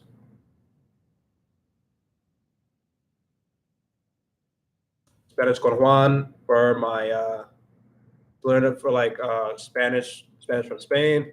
Then there's I always forget the name of her channel. It's like R con L, R con L. Hey, no, me equivoqué.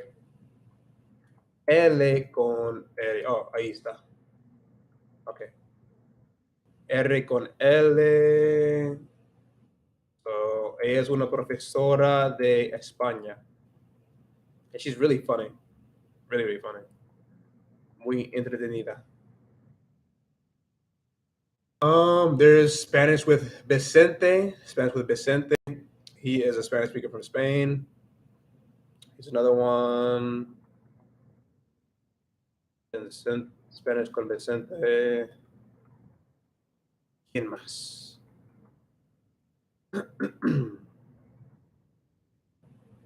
There's a lot. So yeah, like again, like with when it comes to YouTube channels, it's like really like topic based. So if I want to learn about like the weather, for example, then I'm going to look up like a whole bunch of weather channels in Spanish. If I want to learn about food, then I will like look up a lot of channels, a lot of Spanish speakers who have channels all about cooking. So like for me, it's kind of I've been writing them all down, but I'll make sure that I do that. So I do that more. One they have is it Top Chef in Mexico? They have a cooking show, Top Chef Mexico or something like that. I think this is on YouTube as well. Top Chef Mexico. That's one I watched to like kind of try to learn a little bit more about like cooking vocabulary and things like that. And let me see if it's on YouTube. Which I remember where I watched it at. Top Chef Mexico. Yeah, so if you let's see.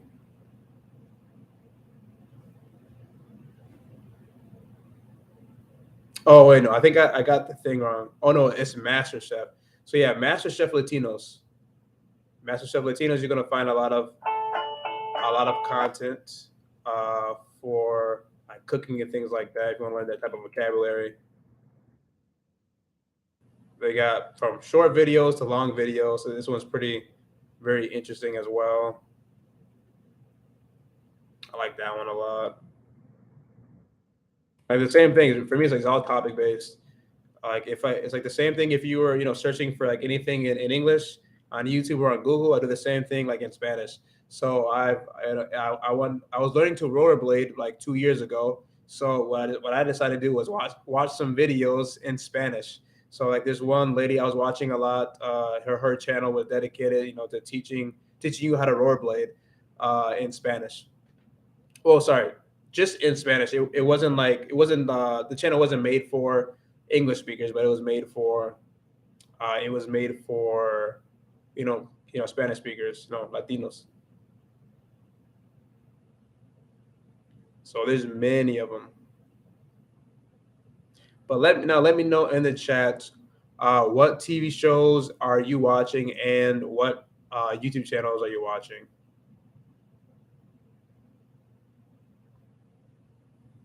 Y también, además, make sure that you subscribe to this channel as well. And if you haven't subscribed yet, make sure that you do that. Also, share my videos as well with your friends. Share on your social media, donde sea, no importa.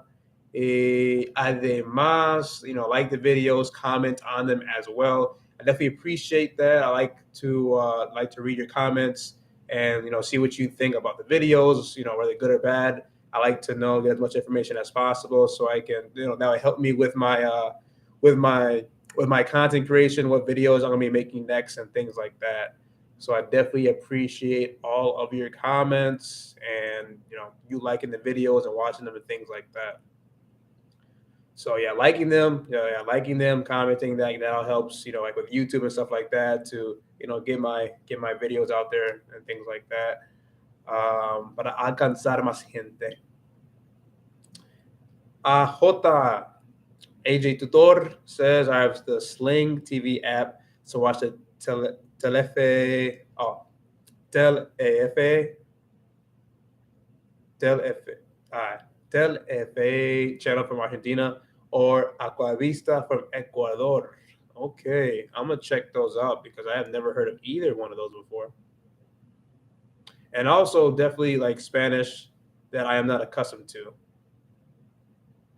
I used to talk to one woman on Hello Talk, like a language exchange application. She's from Argentina, but it wasn't like anything in depth. It wasn't like through call or anything like that. But other than her, I haven't had too much exposure to Argentina and Ecuador. I don't know. I think I met a few people from Ecuador, but again, it was just like very short conversations. So looking back at our poll here, what are you most insecure about as a language learner? We have 58% for speaking, 58% for speaking, making mistakes. We have 16, 60%. not being able to understand, we have 16 otra vez, 16%. Not being understood, we have 8%, 8%. So speaking, in this case, and this little poll here is what people are most insecure about. And same thing with me. AEAO says Spanish with Paul, small town, Spanish teacher, and YouTube. Que bueno. I don't, maybe I've seen Spanish with Paul, possibly. Town Spanish teacher, I don't think I have.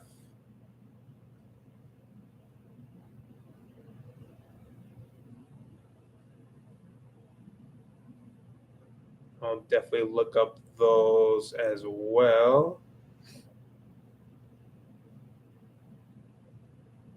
Spanish with Paul, small town Spanish teacher on YouTube. And do y'all let me know in the chat? Do you like to watch videos that are like made for native Spanish speakers, or do you watch content or consume content that is made for Spanish learners?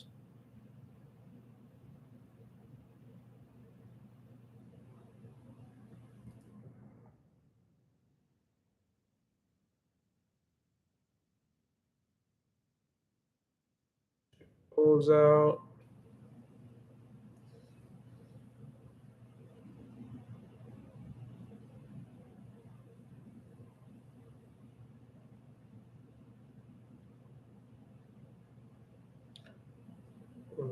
What type of content are you consuming to learn Spanish?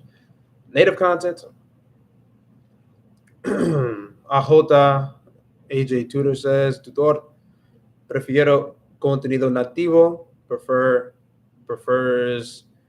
Tutor prefers native content. So do I. The best type of content for me. Everything in Spanish. Everything in Spanish.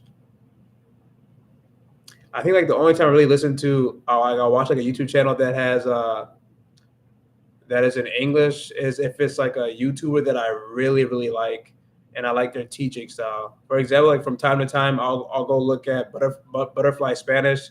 So she's a Spanish speaker from Mexico, but she speaks like English primarily when she's teaching, but then also a little bit in Spanish, but mostly English. And I like to watch her stuff for like a refresher on some grammar and stuff like that. And even though she's speaking English, I still like to listen to her videos because they're really helpful. I like the way that she teaches. But other than that, I'm primarily like if I'm learning like Spanish grammar or something like that, then I'm definitely going to be watching like a video that's in Spanish. I'm trying there. Let me find. There is another. There's another YouTube channel that that is made by all native Spanish speakers, and it's all about like memorizing sentences and things like that. I'm trying to remember what their name is. I would have to find it to my long list of subscriptions. Here it is. That was pretty fast. Spring Spanish, learn Spanish with chunks. So I think their channel is fairly good too. I like the way that they teach. I think most of their, I can't remember if this stuff is in English or Spanish. It might be in English. Can't remember.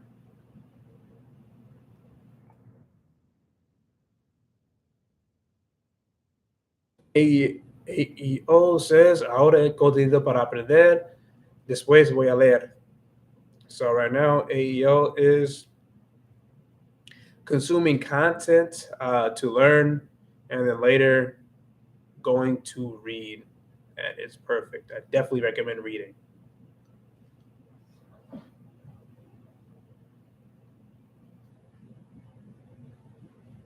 So yeah, that's good for the content. And then going back to our insecurities, I want to just talk about how do we deal with them now. So how do you deal with your language learning insecurities? Lo mejor, claro, es lo mejor reading.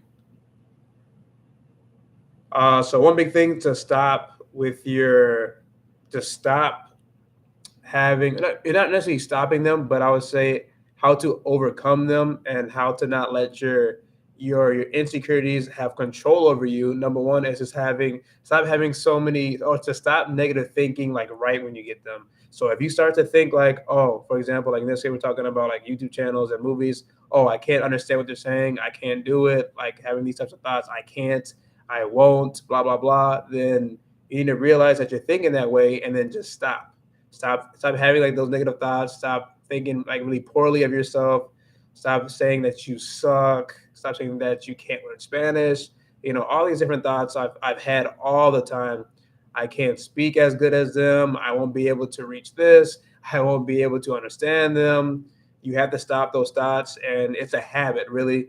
So it's a habit that you have to break, but then it's also a habit that you have to develop. You have to develop a habit of thinking positively when you are learning a language. So instead of thinking, oh, I can't understand them, that means I suck at Spanish.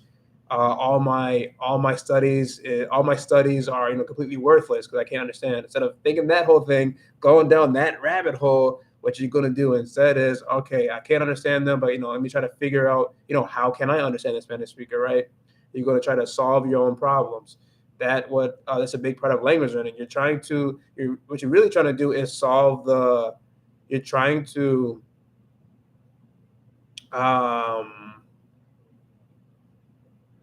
Okay, one second, un minuto.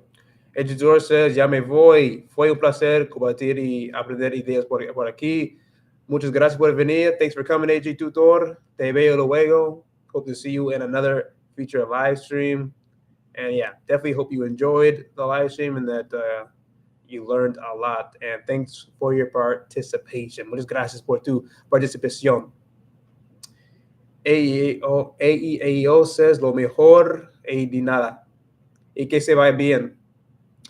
Lo mejor en español with Paul para aprender cómo hacer oraciones. Ok, bueno.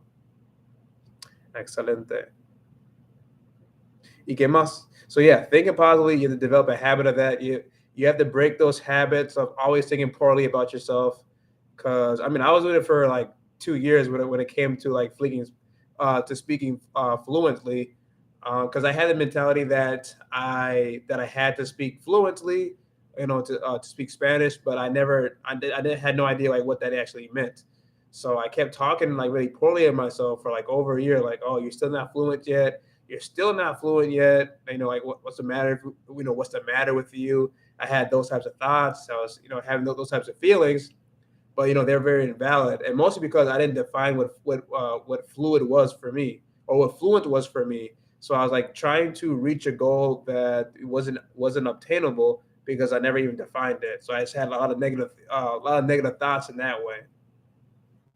So another way to help you deal with your insecurities, we have now developing the habit of thinking positively about yourself, never putting yourself down, never thinking that like you're worthless or nothing like that, never thinking that your Spanish isn't good enough. You have to think positively. Always think about progress, the progress that you have made thus far. That's going to help you stay positive as well. And then another way for you to overcome those, the insecurities that you may be having is, to really let your passion and, and your goals, excuse me, and your goals drive you. So for me, a lot of times, even though I've had a lot of insecurities, about how I speak, I didn't feel like I was, really good enough to have a conversation. My passion for learning Spanish and my desire to get better, a lot of time has like trumped those insecurities. Because, for example, like this year, a big desire of mine was to have as many conversations with Spanish speakers as possible.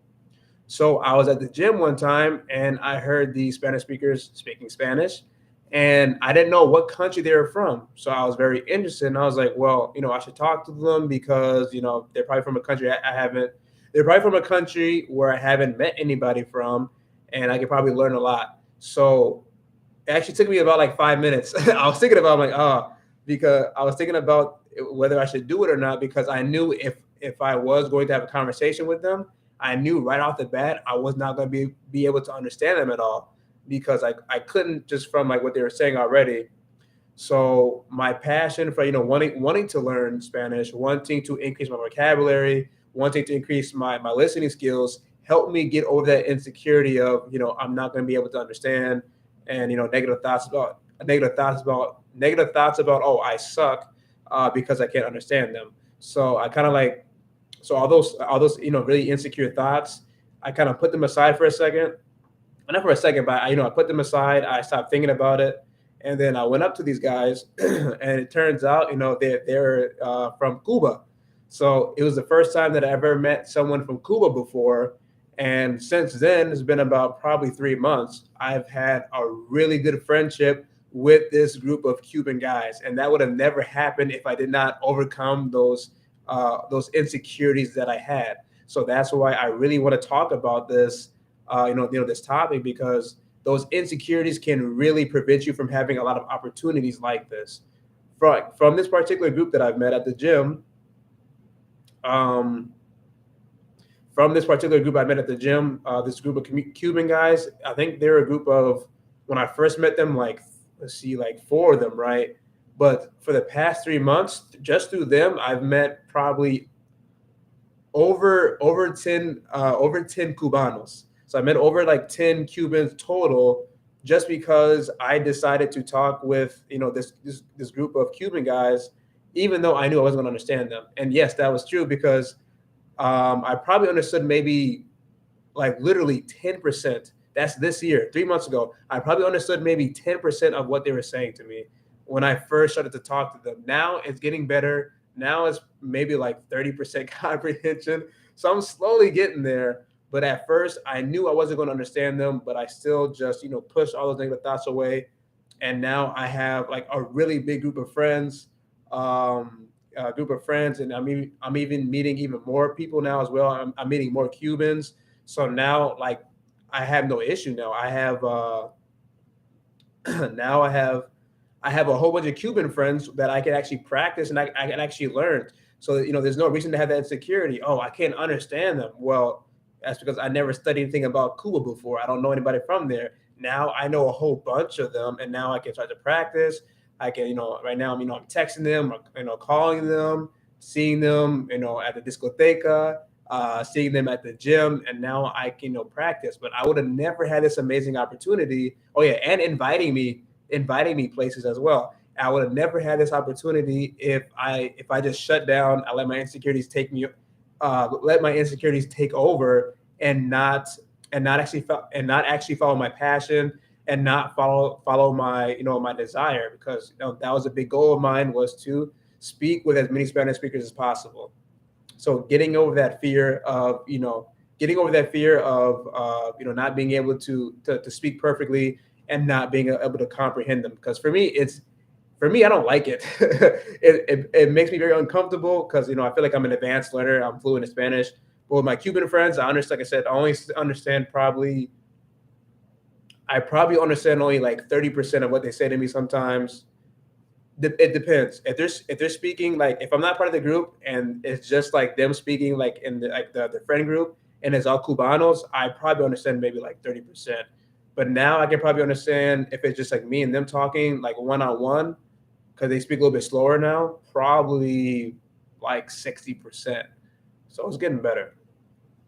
Okay, AEAEO says, small town Spanish teacher es bien por intermedio para desarrollar escuchando mediante las historias. Okay, I've never heard of that YouTube channel before. Small town Spanish teacher is good for intermediate learners to develop your listening comprehension through stories. Annette says, I said juego to request juice, and the man got confused.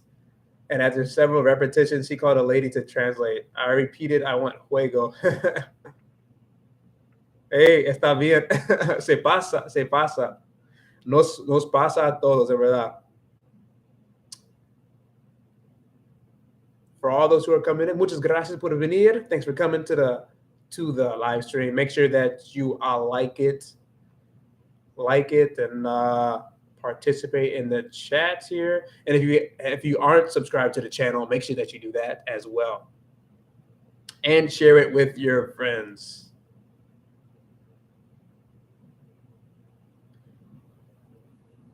So yeah, making mistakes with different words like that, it happens a lot. So yeah, don't feel bad about that.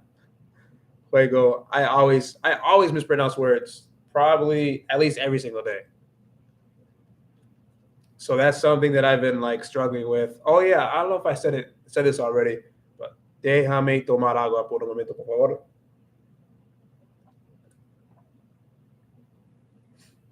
Like one of my biggest insecurities this year was, or I'll say was and is right now I'm on YouTube now. Before I wasn't on YouTube. Before I was only learning Spanish, on my own, and that was it. I didn't have to do any of this stuff. I wasn't posting any content anywhere at all. But now I'm posting content. So now sometimes I get insecure about that I have to be perfect with my Spanish, because now I feel like I'm always promoting Spanish. I'm giving advice on how to learn Spanish, but it's like, oh well, if I can't speak Spanish, why am I on YouTube? Because I'm not a teacher or anything like that. I'm not licensed. Yo no soy ay Dios, yo no soy licenciado, algo así, licenciado en nada. Yo no tengo títulos, yo no tengo certificaciones, no tengo nada de eso, pero todavía como yo doy consejos para ver en español, pero ¿por qué? Porque yo, porque no otra persona que tiene más como credenciales y certificaciones. So that's something that I've had like insecurity about a lot this year, because I'm giving advice for learning Spanish, but at the end of the day, I'm fluent, but I still make a whole bunch of mistakes all the time. I'm not perfect. I'm not perfect with any accent. I haven't mastered any accents yet.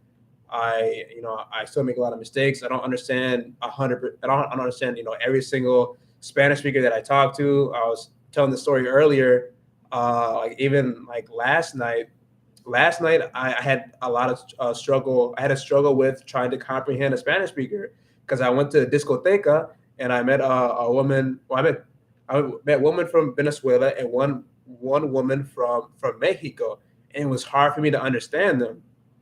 And for me, I felt like very self-conscious because, well, one of them was from Mexico, but what I'm starting to realize is that there's so many different types of Mexican accents that I have never heard before. So sometimes I get really surprised when someone tells me, "Oh, you're from," or when someone tells me like, "Oh, yo soy mexicana," or "Yo soy mexicano." I'm like, "You're from Mexico?" I'm like, "Really?"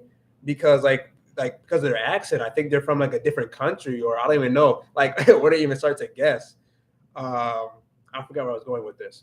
Oh yeah. So yeah, basically, yeah, I've had like insecurities with, like this whole YouTube thing, and not always trying to be perfect, and accepting myself, as a Spanish learner, and not try to present myself as someone who, who's like a perfect like Spanish student, or not really a perfect Spanish student, but that type of mentality, like a perfect Spanish student who knows everything and is not let's see here, is not not being like a perfect, Spanish learner, making mistakes in my videos. I always, make mistakes in my videos, when I speak Spanish, or sometimes, I try to, edit them in a certain way, or, that they're not in there, or speak, to the best of my ability. So that's something that I've struggled with a lot this year, not putting too much pressure on myself, not trying to present myself as like a perfect Spanish learner, because, I'm not perfect at anything, and definitely not with Spanish. Let's see. AEO says, me pregunto por eso. ¿Qué te preguntaste? ¿Qué preguntaste? Se me olvidó. And then Annette says, then she corrected me. I was so embarrassed. She said Hugo, as a lady, it came across as I wanted to play. Set me back for months in confidence. Didn't want to seem imperfect or childish. Yeah, and that's the thing. That's the thing. It's difficult. That's a difficult thing to, I would say, to accept. That's the first thing you need to do is accept your mistakes. You have to accept your mistakes, or stuff like this is going to happen. Your confidence can be low for months and months. You just have to accept when you make a mistake. You have the mistake even before you make a mistake, that more than likely you're going to make a mistake in a conversation. And that's when you have to have a certain mentality about it. And like I said, I struggle with this all the time. I struggled with it even last night. Okay. Last week, you have to get casándose en vez de casado. Yeah, you have to accept it. I think that was the hardest thing for me, and still is. Trying to have this mentality of, I'm going to speak perfectly all the time just because I study so much. I think that's where it comes from too. You study a lot, right? You study for, let's say, you've been studying for 5 months. You've been studying for a year. In my case, I've been studying on my own for 3 years. Before that, I was studying in college and then also in high school. But then, I still make mistakes all the time, every single day, every single week. I still make mistakes. So, there's some things that you can do. You can, in this case, you can have, let that really eat you up. So you start to have low confidence. You start, thinking bad about yourself, or you can be positive. You can accept these different moments that happen, right? And then just move on. I'm trying to think of a mistake that I made this morning. It happens. And you have to develop a habit of thinking positively about the mistakes, because making mistakes is not a bad thing. It's never a bad thing. It's never a bad thing ever. It's never a bad thing, and that's something that you have to realize as well. Especially if you're learning something, you can't expect yourself to do everything just to the T, perfect every single conversation. That's not how it works. We get nervous and stuff like that in conversations, right? You're speaking to someone new, and in your second language or your third language, or whatever language that it is, and you get nervous. Okay, you a lot of times, if you're nervous in a conversation, you say something you didn't actually mean to say. That's what happens. AEO says, enseñando mientras tú aprendido.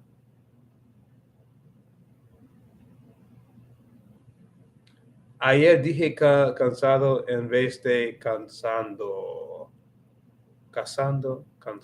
See, yeah, like those types of words, they're so similar. And the same thing with if you ask one of my friends, he'll be like, "How come we don't understand this yet?" For the past year and a half, I keep messing up pesa or pesar y pasar. Let me know in the chat if you can hear the difference between pesar y pasar. Pesar, pasar. They're very, very similar, and even the uses of them are very similar as well. Pesar, pasar. Let me know if you know what those words are. Pesar y pasar. They have caused me a lot of frustration.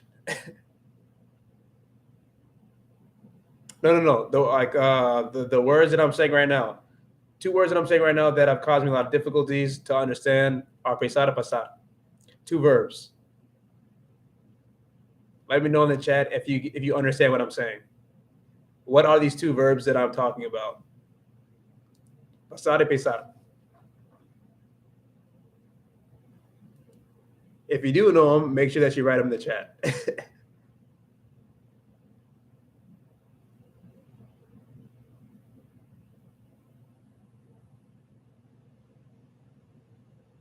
Give you a little test.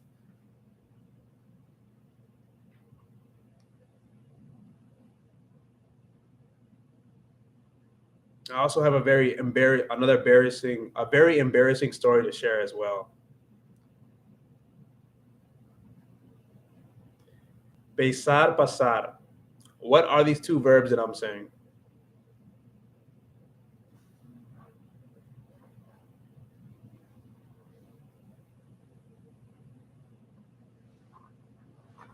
And see if you can guess correctly.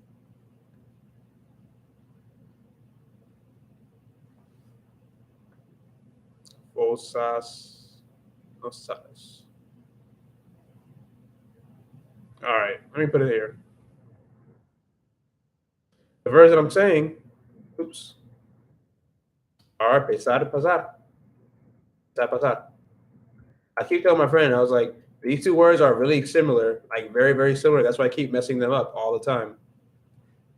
Oh.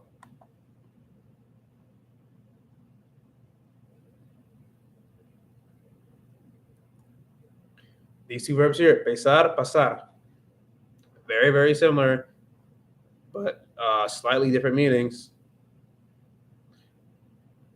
So pasar, like to pass, and then pesar is like to wait. But then what also, it's like the verbs, I mean, you can kind of distinguish them.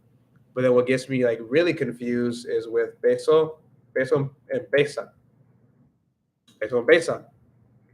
Es que estás haciendo en el gimnasio. Estás levantando pesos o pesas. Because peso is a weight, but then I always get confused. I'm like, oh, peso is a weight, but then peso is like a como el peso de algo, como it's like the weight of something. But then when I'm saying I'm lifting weights, I say estoy levantando pesas, and it's not peso. No estoy levantando pesos. I'm not lifting like weights, or in this case, it can also be like dinero, like money, peso, like el peso dominicano, el peso mexicano. But I have to say pesa. I've been like mixing these two up for the past like year and a half.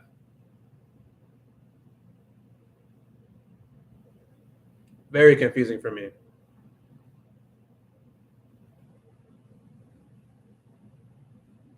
What other words mix y'all up?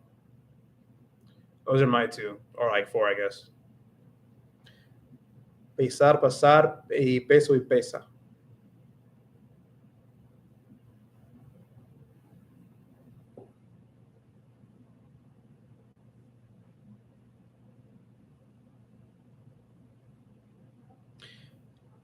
Además,